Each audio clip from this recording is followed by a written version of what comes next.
Mirabai. Thank you. Ibadong pakhang mo na. Yay pare. Imaleba Manipur na yay pare. Bharat Imana yay pare. Yes.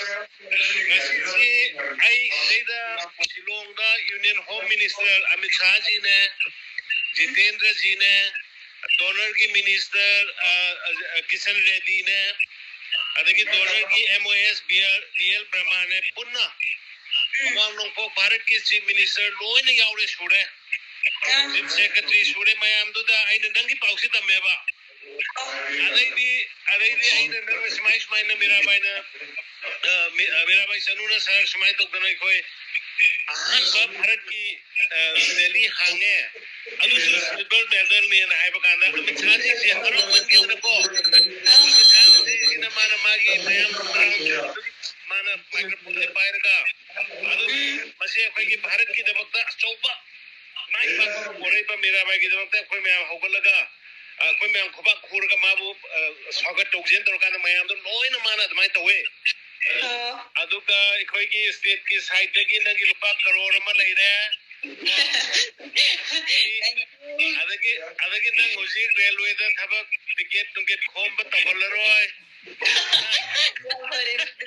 ticket khom ba taholroi Manipur da yamna maram saba afaba posama madu Union Home Minister na ingoda haigedori kasi evening meeting lai adunu hoji nang kitang sakhan nge haigiroi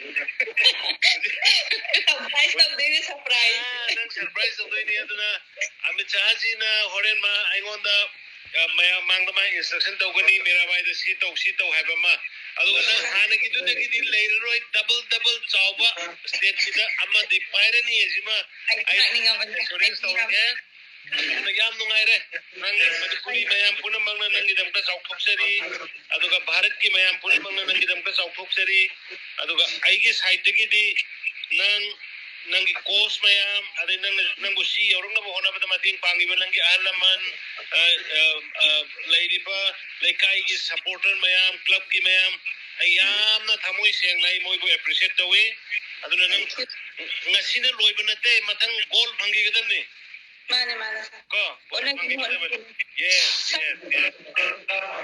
ay sir lady ya sir ki manata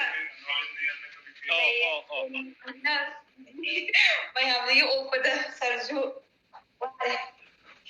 nang so wahi kara hayo oh congratulations Thank you very much, sir. Thank you, sir. Congratulations, and I have already informed to the Honorable Union Home Minister. Today we together all the Northeast ministers along with the Union Home Minister. And the Union Home Minister and all the ministers were so happy and just they expressed happiness just within the meetings.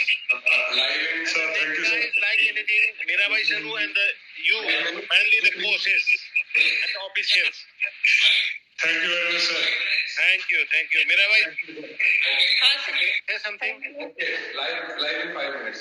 yam nungai you mayam na Manipur da laiba mipung khudi mang nai ki dam ta pray to biraga ngasi di silver medal phang ma dai ki di yam nungai ba yam harau bane Manipur se rai da lege na khang da bo mayam do ngasi di mayam na loina ma bire to yam nungai ai gi na zo da mayam Manipur da laiba mipung khudi ma pai na thagat pa phong dok chari yam chaw thagat pa phong chari moi mayam gi minung si da gi ai ngasi si yo pangam Yes, ngasi nangna yaurei si hona bakan ba adu ishor gi ibado pakang bagi Govinda ji gi thaujal amadi Manipur miyam gi Bharat miyam gi blessing duni mane aduna all the best.